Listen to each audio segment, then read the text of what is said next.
講過即係小喐動咧係會容易。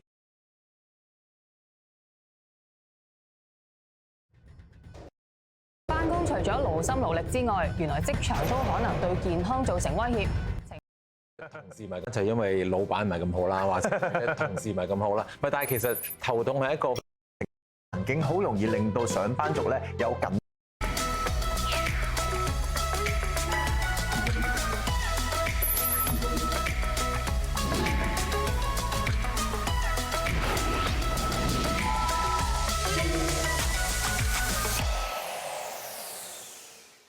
有物理治療師指出咧，工作環境好容易令到上班族咧有緊張性頭痛嘅。除咗頭痛之外咧，好多上班一族仲會因為壓力而有肚瀉嘅情況嘅噃。嗱，翻工咧佔咗打工仔大部分時間噶嘛，如果咧唔好好注意健康嘅話咧，好容易出事嘅。今集就講下職場6大隱形健康危機。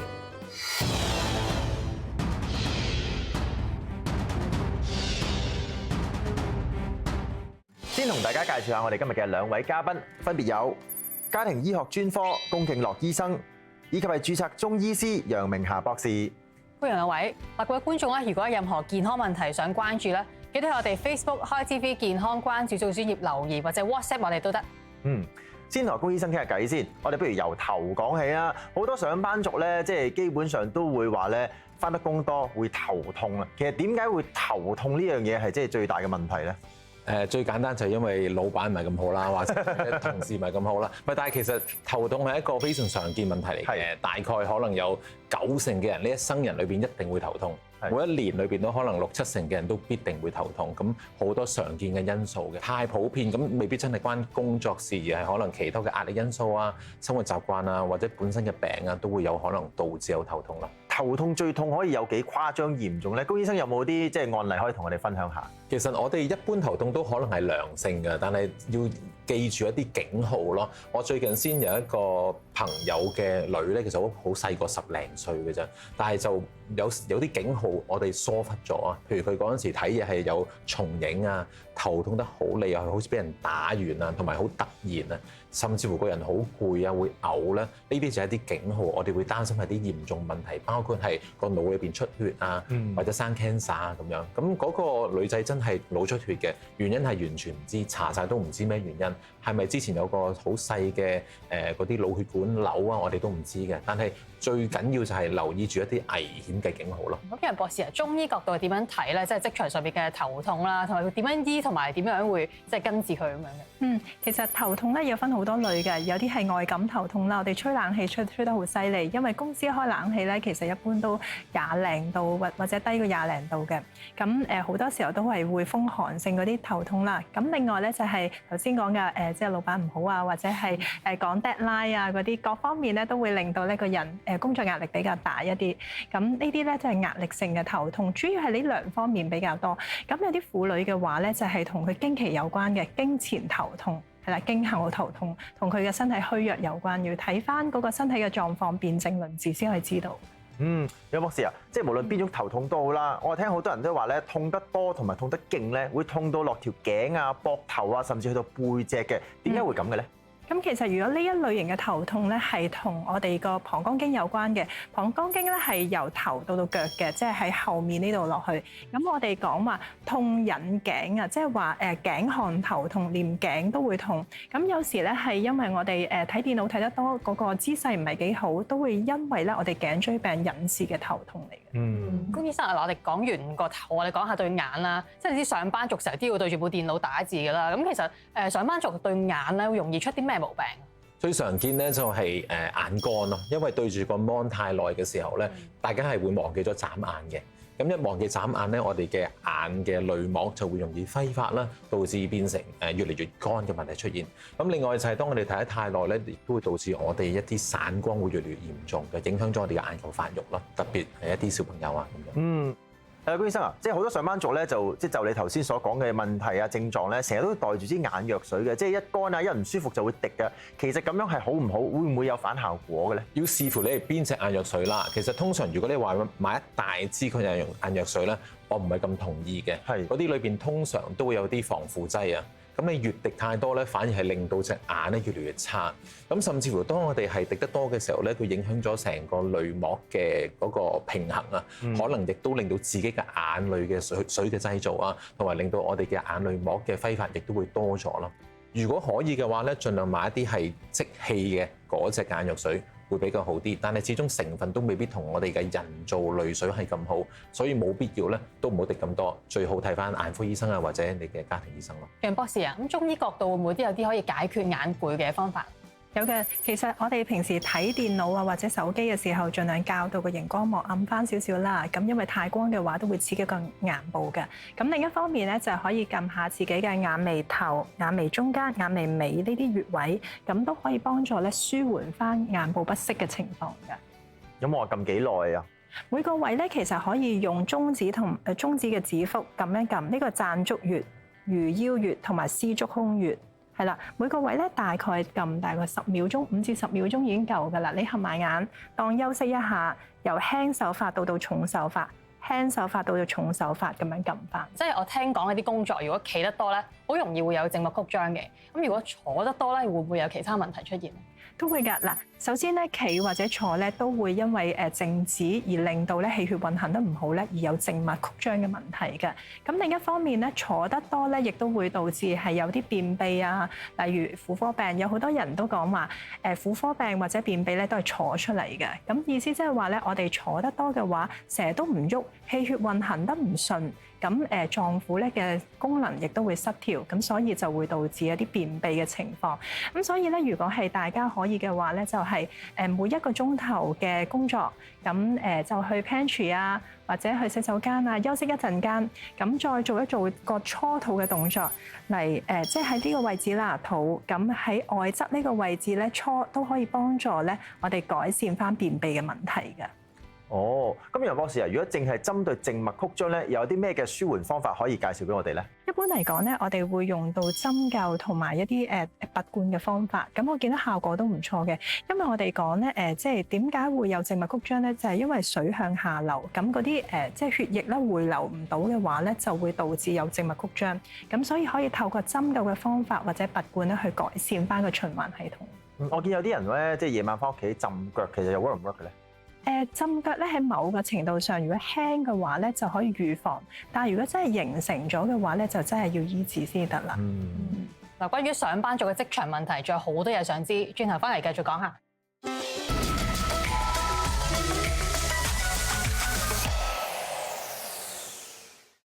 翻工翻到心血管疾病殺埋身，就連感冒菌都向上班一族埋手。最慘咧，連想瞓都瞓唔着，睡眠障礙揾上門啊！繼續講下職場6大隱形危機。嘉賓繼續有家庭醫學專科龔敬樂醫生同埋註冊中醫師楊明霞博士。係啦，龔醫生啊，即係有報告就話咧，上班族係最比較容易患有心血管病嘅喎，點解會咁嘅咧？但其實上班一族咧本身佢嘅行動咧係少咗嘅，即係運動嗰樣嘢會少咗。甚至乎我哋每日行嘅時間都係好少。咁當我哋呢啲運動做得少嘅時候咧，係會令到我哋成個心血管嘅運行差咗啦，導致患心血管嘅疾病啊、血壓嘅問題啊，即係三高啊、膽固醇啊、血糖都會受到影響。咁另外我哋亦都會比較肥胖啦，甚至乎係黐肥啊之類啦。咁呢啲種種加埋咧，係會甚至會導致我哋嘅癌症嘅風險亦都會增加啦。我哋發炎嘅情況亦都會增加啦。所以完全係淨係齋靜坐嘅工作單位咧，係好大嘅問題。總言之係盡量揾一啲方法，令到自己可以行多啲、喐動多啲，令到個心跳快，係會多啲，有啲大氧運動啊咁樣啦。咁楊博士又想問下你啊，中醫角度點樣睇呢個問題咧？即係上班族容易患呢個心血管疾病。如果係容易患上心血管疾病咧，醫生頭先都有講過，即係少喐動咧係會容易患上嘅。我試過有啲病人咧就係佢可以坐喺電腦前面咧做足8個鐘頭嘢，連洗手間都唔去，水都唔飲一滴。咁我就會即係其實都會建議佢哋咧，每一個鐘頭真係去 pantry 一轉啊，或者係去洗手間一轉啊。咁其實呢啲咧都係輕度嘅運動，或者咧喺食 lunch 嘅時候，食完之後咁行翻公司，即係揀啲遠少少嘅地方行翻公司。咁都會有幫助嘅。再嚟咧就係一唔係咧就係食飯之前咧做一啲簡單嘅即係伸展運動。咁其實都可以幫助咧佢解決呢方面嘅問題，或者預防呢方面嘅問題。之後另一份報告咧就話咧患感冒嘅人士咧，即係除咗小童啊，同埋可能係啲長者之外咧，大約係40零歲嘅上班族咧，都係會比較容易患上感冒嘅。你係覺得會點解咧？嗱，其實我哋中醫有句説話講咧，年過40陰氣自半，即係話到40歲打後咧，氣同埋血都相對嚟講比較弱一啲啦。咁所以嗰段時間咧就特別容易咧患上一啲感冒。我哋就講話邪之所湊，其氣別去，即係話嗰個人已經係虛弱啦。咁即係如果係西醫嘅角度嚟講，可能免疫力都比較低一啲，咁所以就特別容易有感冒嘅情況。高醫生啊，我想問下，我睇過啲報道話咧，其實上班一族好容易失眠。咁其實點解有呢個情況，同埋可以點樣解決咧？你又要我逼我講話啲老闆啊、同事嗰啲問題，導致壓力過大。其實失眠係其實好多時候都係因為壓力啊、元素呢啲問題啦。亦都會一啲情緒病都會導致，就算唔係話真係抑鬱焦慮嘅，但係輕微嘅問題咧都可能會導致失眠。另外一個大問題咧就係一樣嘢叫做健康睡眠，唔知大家有冇聽過？即係話個睡眠點樣先係一個真正嘅健康？我哋有冇做到一啲嘢係影響個腦部，導致我哋會失眠？簡單講就係話，譬如話我哋而家都市人咧，好中意喺床上咧係睇電腦啊、睇電話啊、食嘢啊、睇電視嘅，呢啲全部都係禁忌嚟嘅。好啦，咁另外你瞓覺一定要係規律性咯，即係夜晚某個時間一定要瞓覺，同埋朝頭早某個時間一定要起身嘅。另外瞓覺嘅環境係點啊？咁個黑啊，各樣呢啲好多嘅細節，究竟係咪做得好就可以令到個睡眠更加好咯？即係我聽過有好多就話瞓覺，有啲話要瞓8個鐘，有啲話其實6個鐘已經夠啦。依你覺得其實即係幾多小時嘅睡眠係對上班族係比較好啲咧？呢個真係好個人嘅，其實有啲研究就係話大概8個鐘係一個平均咯。咁但係有啲人真係好變態嘅，先譬如我以前個老闆咧係3個鐘都得嘅。哇！咁佢嘅人生係好有效率啊，乜都做晒嘅。凌晨3、4點 email 俾我就話：喂，你做嘢啦咁樣咯。咁但係大部分人唔係咁樣噶嘛，大部分係可能死撐落去咯，咁就好辛苦咯。但係其實龔醫生啊，點樣為之失眠？點樣界定嘅咧？其實失眠咧就係講緊點解你考我書嘅咧？失眠就係講緊咧喺3個月之內，如果係每一個禮拜都起碼有3日3晚裏邊啦，你係難以入睡啊，又或者難以去維持你嘅睡眠狀態啊，總之睡眠質素係差，呢啲就屬於一個失眠嘅狀態咯。咁考完高醫生又考下楊博士啦。中醫係點樣界定失眠，同埋係點樣會醫治咧？其實我哋講嘅失眠咧有幾種嘅。你就算係瞓得着嘅話咧，你起咗身係咪仲係覺得叉夠電咧？呢個都係一個考慮因素。你如果係瞓完覺，你覺得未叉電咧，我哋都係叫做失眠或者不寐嘅。咁另一方面就係你難入睡就係叫失眠啦。咁跟住就係你瞓覺嘅時候係覺得發夢到一個地步咧，你好似係成出戲都睇晒嘅，個人好攰。咁呢啲都可以叫做失眠嘅，即係中醫嘅角度就比較廣泛啲。咁喺中醫角度治療係點樣嘅咧？治療嗰方面咧，我哋都係因應翻辨證論治，睇翻個人啊，咁究竟係因為老闆太惡而令到自己瞓唔好啊，或者係真係因為自己身體嘅因素而令到自己瞓唔好？咁呢度咧就要同患者溝通翻，同埋即係睇翻究竟咩原因。咁有時咧，我哋睇失眠，除咗調翻個體質之外，真係好多時都係同情緒壓力有關嘅。咁佢哋都有講話，其實即係工作嘅嘢都係手板眼見功夫，其實就係人事嗰啲嘢係令到自己心煩嘅啫，所以歸根究底咧，其實都係同情緒有關係。咁楊博士，我哋今日講咗好多關於即係啲上班一族嘅健康危機啦，有冇啲咩 tips 可以俾大家咧？即係唔好即係陷入呢啲危機入邊，可以預防下咧？嗱，平時咧就係我建議嗱，工作嘅時間、生活嘅時間同埋休息嘅時間，咁其實將24小時分開3份，咁要平衡。有好多時候啲人就係可能休息3個鐘，咁做嘢咧就做足21個鐘。咁呢啲情況咧，臨床上面都好多見嘅。咁佢係先使未來錢啊！即係話佢透支咗自己嘅身體嘅能量。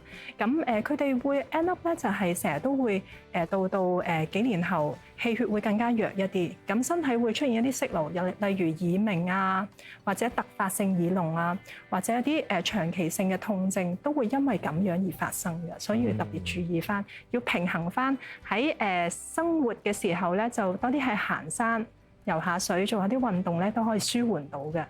明白，又輪到考公醫生嘅時間啦。你自己覺得咧有啲咩方法可以避免以上嗰啲咁樣嘅危機咧？揾中醫師調理身體啦，同埋揾自己家庭醫生啦。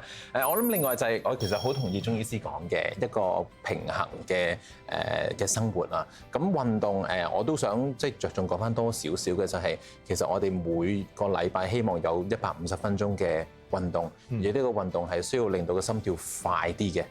去到起碼100嘅先至算係運動，就咁普通行街啊 shopping 嗰啲唔算㗎嚇，女士們呢啲唔算嘅，一定要做到心跳快先得咁講。唔該晒兩位。嗱，今日你講咗啦好多關於咧上班一族嘅隱形健康危機，大家要小心提防，唔好入咗去啊！